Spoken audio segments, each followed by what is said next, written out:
Hey guys, I want to welcome you to the weekly Wednesday for the Financial Freedom newsletter, where every week, every Wednesday, we delve into something inspirational, motivational, something excerpt taken from the Financial Freedom weekly newsletter. Wherever you are, if you're listening on Spotify, on iTunes, Google, be sure to click the like, subscribe, share, comment. And without ado, let's get into the show. Welcome everybody to this week's podcast episode for the Financial Freedom Podcast. I'm your host, Dr. Christopher Liu. And as you know, we talk about 4 different types of freedom: time, financial, location, health freedom. And in that light, I'm always interviewing entrepreneurs, people on the leading edge of thought leadership, changing the world. So today we have John Ball, and he's actually a podcast presentation coach and show host. He's also a speaker. And so he's calling in from Spain. And so today's going to be talking about business coaching, and it's going to be a fantastic conversation. So without much ado, welcome to the show, John. Thank you for inviting me. Yeah, I know we had connected through Podmatch, so tell us a little bit about, yourself and how you got started. How I got started as an entrepreneur was really just looking for some more meaning in my life. And I'd been introduced to the concept of coaching years ago and knew that it was something I really wanted to do. Wish I'd heard about it when I was at school. And I started studying. I certified as a coach and started working with people. Things just snowballed from there. So everything started once I got into coaching. I started working for some personal development companies. Some of them I still work for. And beyond that, I started getting into things like podcasting and a whole bunch of other stuff as well. But it all started with somebody planting the seeds and inspiring me to get into coaching. Excellent.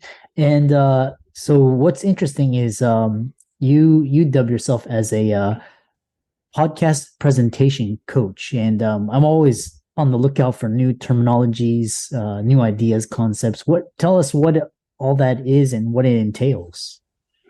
My goal really in what I do is to help people be able to go on podcasts as guests and even as hosts as well, and be able to be clear, concise, confident, and charismatic when they're delivering whoever the audience is that they're in front of, as they would want to be with public speaking, that have the same kind of effects in podcasting. Very often people are giving glib answers to things, or the same answers over and over again, and the energy isn't there, the excitement isn't there. It's just kind of feels like a chat that isn't that interesting to listen into. So I want to help people be able to turn that around to be someone that people want to listen to and be able to maximize the opportunities that come, especially through podcasting as a guest and as a host. So tell us, what are some of the most common presentation mistakes podcast hosts and guests also do? There's a lot, and there's nothing wrong with them because I've probably made most of them myself as well on my own journey. It's just, sometimes we don't know what we don't know. One of the biggest things is being a little bit self-indulgent, taking too long to get to the meat of things and really just sort of diving into it. And very often the podcast shows will often start with the question of, tell us a bit about yourself. Now, for some people, that's going to be a fairly concise answer. They've already practiced it. They're going to give you a bit of an elevator pitch. But for some people, that's going to be their whole life story. And it's going to be a big, long, drawn out thing that you're going to be tuning out from. And this is what you have to remember. Your podcast audience is not invested in you yet, especially at the start of the show. So if they're already getting bored, you're going to start looking, well, maybe there's another episode I can listen to or someone else's podcast. That is the last thing that you want. And it's the last thing you want as a host as well, is to be listening to somebody droning on and not paying attention. So that's a big one. So that's probably one of the things I hear in podcasts over and over again. I've done it myself, so I know that this is an easy mistake to make. Yeah, it's so do you think basically charisma, being in front of the camera, being naturally, can someone learn that, or is it something that can be honed? It can absolutely be learned, and it's something that it only really is going to come with practice and experience, and potentially, if you want to speed up that journey with some coaching and guidance. But absolutely, it can be learned. You might come across as the least charismatic person right now, and that can all be changed just by choosing to make the effort. I've worked with in years with the Toastmasters organization, the public speaking group as well, and certainly seen people blossom and flower into some charisma there as they start to develop their confidence. Like, there's a whole bunch of things that really come into what charisma is, and they can be developed, but they can also be sped up as well along that journey. And not to turn everyone into like narcissists or anything like that, but to really just be more engaging, more energetic, more alive when you're in conversation with somebody else. Yeah. One thing is what was interesting is you talk about narcissist and what's this narcissistic term gets thrown around a lot, but you talk about charisma for are you saying that non-narcissists are not naturally charismatic? The reason I say that is because charisma is a trait that is often associated with narcissism. and so the two things are not completely unrelated. If you only have to look at things like cult leaders, for example, to sort of see whether it's a religious cult, political cult, or any other kind of cult. The leaders tend to be very charismatic people. In fact, if they weren't, people wouldn't really follow them. And there's a huge amount of narcissism that goes with that, as well as a whole bunch of stuff that we're not going to get into here. But it's just one of those qualities that tends to be associated with that kind of thing. But it doesn't have to be. We all have the ability to have some charisma. And if you're going to be putting yourself out into the world in video or audio or any format where you're being interviewed or presenting yourself, even as a public speaker, it's essential that you come across with some character, some charisma, some energy in what you do. And that's what a lot of people are lacking. Yeah, it's quite, it's basically like, it's a tool, right? So tools can be used for good, can be bad. Absolutely. Yeah. Go ahead. Yeah, I was going to say, I studied neurolinguistic programming and hypnosis and those kinds of things. And again, those are things that, it's harder, I think, to use them for nefarious purposes, but people do. There are people out there teaching some stuff that I find a bit sleazy with relations to using NLP and hypnosis techniques to bed as many people as they can in as short a time as possible, or that kind of thing. It's like, okay, maybe for them there's no ethical issue there. For me, I don't like that, and I think it's a misuse of those kinds of tools. But used properly, they can be very therapeutic and very powerful and empowering for people, done in the right way. And it's the same here. Like, if your only tool's a hammer, everything looks like a nail, right? But having a wide variety of tools available to you allows you a lot more possibilities to build different things. But I always hope to teach what I teach for ethical usage, for people who want to put good stuff into the world. It's a prerequisite for me working with people that they have a mission, that they have a heart-centered mission that they want to help people. Yeah.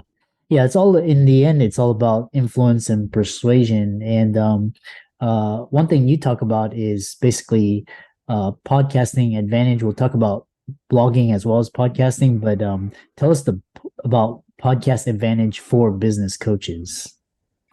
I think right now there is a huge opportunity in podcasting, more than there ever has been, because so many people have them now and are recognizing that there is an opportunity for people to get to know you. We are in a world where relationship marketing is becoming a much bigger deal than it ever has been before. So establishing relationships with your ideal audience is a critical thing to be able to do.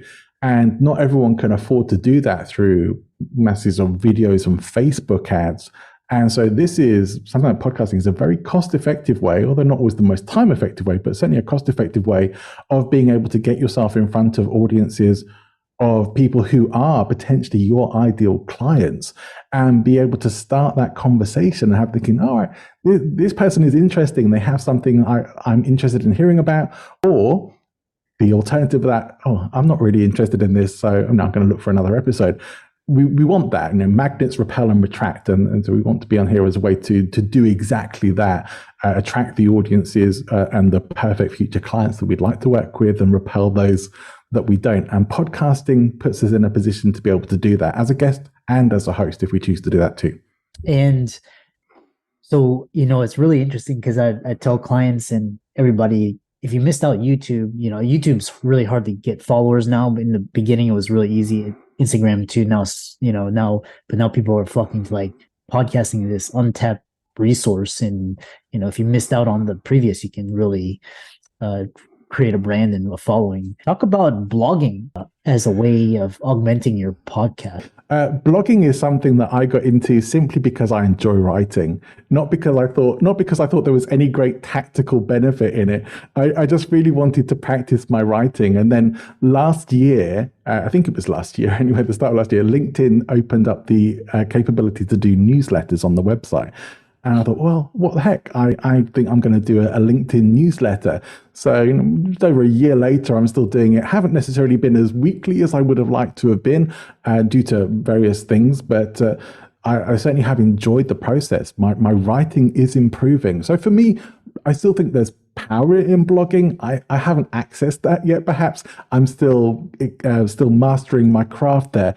But what I do find is it mixes very nicely with the podcasting. So I get to write about some of the stuff that I'm talking about, or explore some topics in a little more detail, and to add some more value to the people who may already be tuning into my show or following me online as well. What's interesting is, like, I view, like, for example, like the podcast, that's your show, right? And then you can have, like, for example, like blogs, you can have Instagram, like a newsletter, whatever. And then that basically adds more value and it can funnel into your podcast, and, it's a snowball effect. Yeah, for me, it's a way to be more present on a site like LinkedIn, which is, for me, is where a lot of my ideal perfect future clients already are. And so that's a good thing to have. Like, not that many people want to make that kind of effort of having a weekly newsletter that's going out. I see my numbers creeping up slowly, but they are creeping up. And that's encouraging for me that people are enjoying what I'm writing. And it maybe signifies that more people are sharing that and checking that out. But one thing I do believe as an entrepreneur, as a business person, although I don't often think of myself as an entrepreneur, I guess, but as a business person, I do think these days it's getting harder and harder to compete for ads, and people finding they get a lot less reward for what they're spending out, because there's so much more competition and the prices just keep getting crazy. You're paying more and getting less. And so I do think strategies like podcasting and having a good email list are probably two of the most solid things you can do to be building your list kind of on your own terms. And certainly if you have your own show, it's on your own territory. If you have your own email list, it's your own land, your own virtual land, as it were, rather than on someone else's land where it could be shut down and you can't do anything about it. And having podcast interviews all over the place as well increases ubiquity, because I can say it takes about 7 points of contact for people to start to develop that level of trust with you. And so if they can't come into contact with you on several different podcasts, they're going to think, oh, this person's getting interviewed a lot. They're around. They're talking about some stuff that is interesting to hear about. I think this is where I think is the biggest opportunity for people right now. You don't have to be on that social media hustle. You don't have to be creating content all the time, paying a fortune on ads.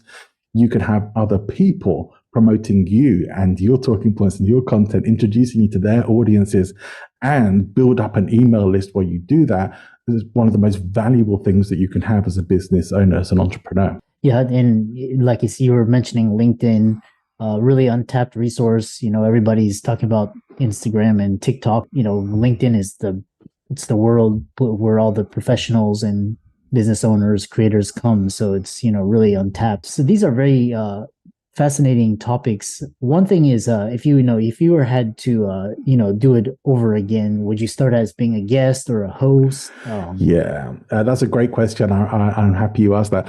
It's the advice that I give, and I have been getting some pushback from a few people recently, so I'm looking forward to having a few chats about this with some people who disagree with me. But I do now think it's far better to start out as a guest than a host. It's much less work. You can figure out your messaging. Like, one of the things that I have benefited from personally as being a guest is getting to get much clearer, much more concise about my message, about what I'm about, and about making sure that that's actually connecting with people in the right way. So I think that certainly some of my earlier podcast appearances, that's very mixed up and it's not very clear. And so I had to do that. So I've made a lot of mistakes along this way, but I still think guesting is a great way to do that, a great way to discover whether you like podcasting or not, because podcasting, having your own show, it does require some work. It does require some significant commitment. I'm not saying podcast guesting doesn't if you're doing it right, but far less. So it's far less of a commitment, and you're not necessarily so responsible for promoting those appearances then, and having to do all the work, or doing all the editing and promotion yourself, or hiring other people to do that, however you tend to choose to go about it. So yeah, I think it's a much easier path to take, and get in front of those audiences and start networking in the world of podcasting as well, and get advice from podcasters if you are looking to start your own show. Yeah. And, people, you talked about advice. If there were anything that you could do differently now, what would you do differently, or what would you recommend? Oh boy, I guess we all think about those times. If we could go back in time and change things, what would we do differently? My general answer is I wouldn't change a thing. I mean, yeah, there were things I would like to be different, but I actually wouldn't change a thing in my path. But if I was looking to go back and make some big improvement, it would really just be to go back and around 2012 when I first did a podcast, and tell myself to stick with it instead of giving up after 6 episodes. That would be the one big thing I would like to do. Yeah, stick with it. I think the first year or so is just kind of a hobby, and now it's because it starts to build momentum. It's very interesting conversation. How do people follow you, check out your podcast, website, social media, etc.? My podcast is called Podfluence, so it's very easy to find, like podcast and influence, Podfluence, is a portmanteau. Search for that on LinkedIn as well. You'll find me there too. You'll find the Podfluence weekly newsletter. That's a good way to find me, because there are a lot of John Balls in the world. So it's hard to search for me. It's hard to search for me by name. But if you search for Podfluence or Podfluence Weekly on LinkedIn, that's a great place to connect with me. I hang out there a lot. I'm also on Twitter a lot, but LinkedIn is the very place. And if you want to listen to the podcast, it's on all the major podcast networks. And for all the listeners out there, be sure to check out John's resources. They'll be in the links and show notes. Check him out on LinkedIn and Twitter. His podcast is titled Podfluence. It's got over 100 episodes. And with that, thanks so much for coming onto the podcast, and what a great, fantastic discussion. It's been a pleasure. Thank you.